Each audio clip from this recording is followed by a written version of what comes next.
Assalamualaikum warahmatullahi wabarakatuh. Halo anak-anak semua. Hari ini kita akan belajar tema 1, subtema 1, pembelajaran ke-6. Bagaimana? Sudah siap untuk belajar hari ini? Kalau sudah siap, yuk kita mulai belajarnya.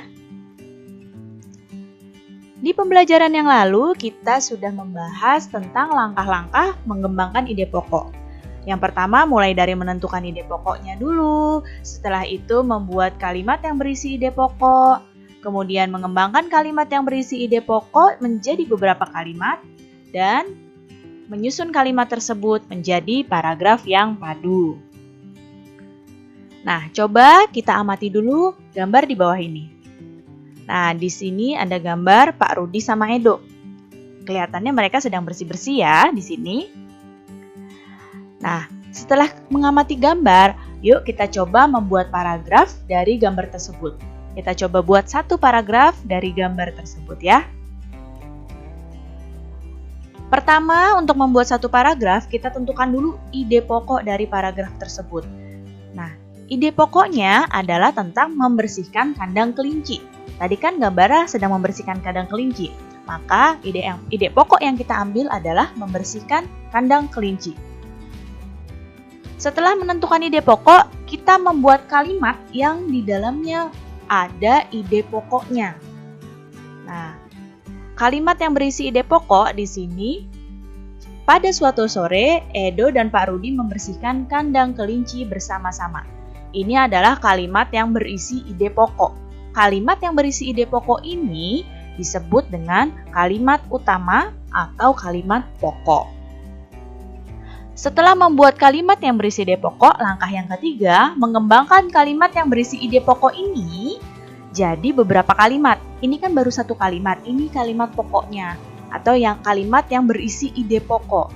Kita buat kalimat-kalimat yang pengembangan dari ide pokok tersebut.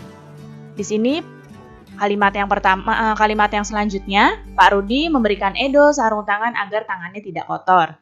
Ini namanya kalimat pengembang. Ya, kemudian setelah menggunakan sarung tangan, Edo mulai membantu Pak Rudi. Kemudian Edo memasukkan sisa makanan kelinci ke keranjang. Kalimat selanjutnya, kotoran kelinci-kelinci tersebut pun tak lupa disapu. Kandang kelinci harus dibersihkan untuk menjaga kesehatan kelinci. Pengembangan kalimat ini disebut dengan kalimat pengembang atau kalimat penjelas. Nah, baru yang keempat, menyusun kalimat yang sudah kamu tulis ini menjadi satu paragraf yang padu.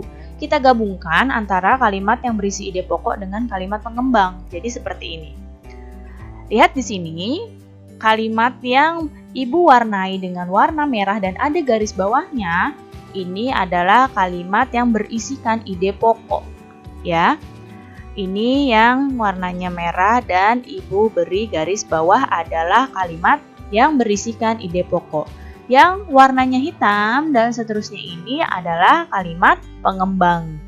Oke, paham sampai sini ya?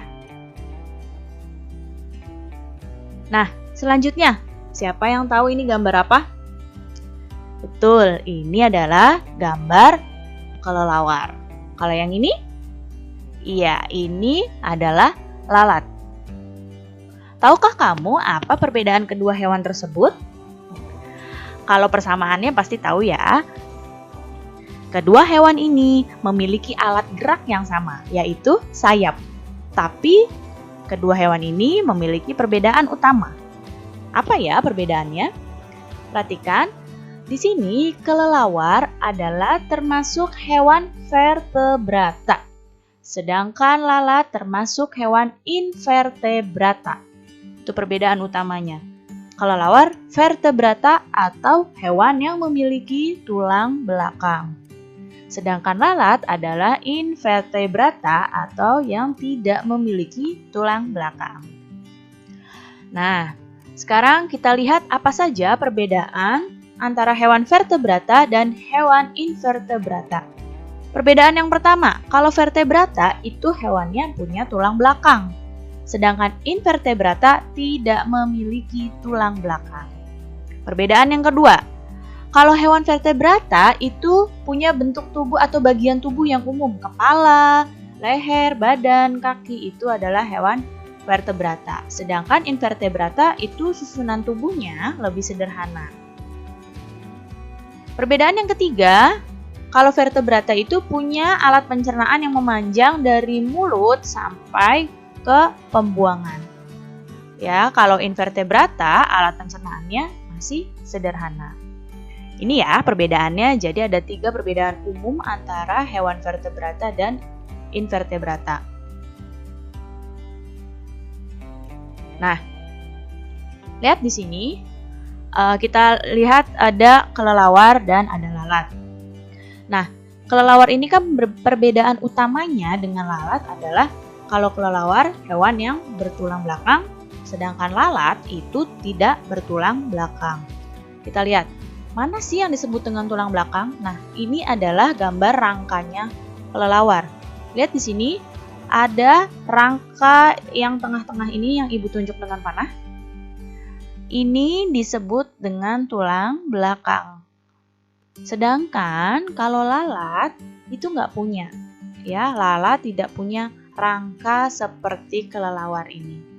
Makanya kelelawar disebut hewan bertulang belakang, sedangkan lalat tidak bertulang belakang.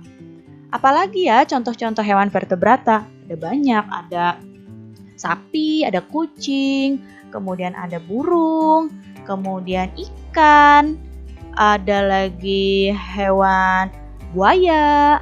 Itu contoh-contoh hewan vertebrata. Kalau invertebrata, ada capung, kupu-kupu, lalat, kemudian ada cacing, ada ubur-ubur, siput, dan masih banyak lagi yang lainnya.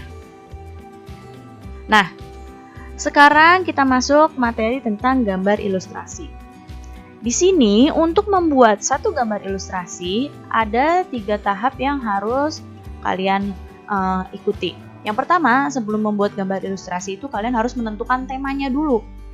Temanya apa yang mau kalian buat jadi gambar. Jadi temanya itu harus sesuai dengan teks yang akan diilustrasikan. Misalnya ada teks yang bercerita tentang kelinci yang sedang melompat-lompat di taman. Maka nanti kamu gambarnya harus berkaitan dengan di situ gambar itu ada kelinci dan kelinci itu ada di taman. Jangan gambar kelinci tapi kelincinya ada di hutan. Karena diceritanya kelinci yang sedang di taman, bukan kelinci yang sedang di hutan. Jadi, tema harus sesuai dengan teks yang akan diilustrasikan. Yang kedua adalah membuat gambarnya. Kalau temanya sudah tahu, maka lanjutkan dengan membuat gambarnya. Biasanya membuat sketsa gambarnya itu pakai pensil dulu. Setelah dibuat gambarnya, baru diwarnai. Warnai itu dengan menggunakan alat-alat mewarnai, misalnya pensil warna, ada juga yang pakai cat air, pakai krayon, atau bisa juga pakai spidol. Baik, cukup sekian ya penjelasan Ibu pada pembelajaran ini. Mudah-mudahan kalian mengerti. Terima kasih anak-anak semua. Wassalamualaikum warahmatullahi wabarakatuh.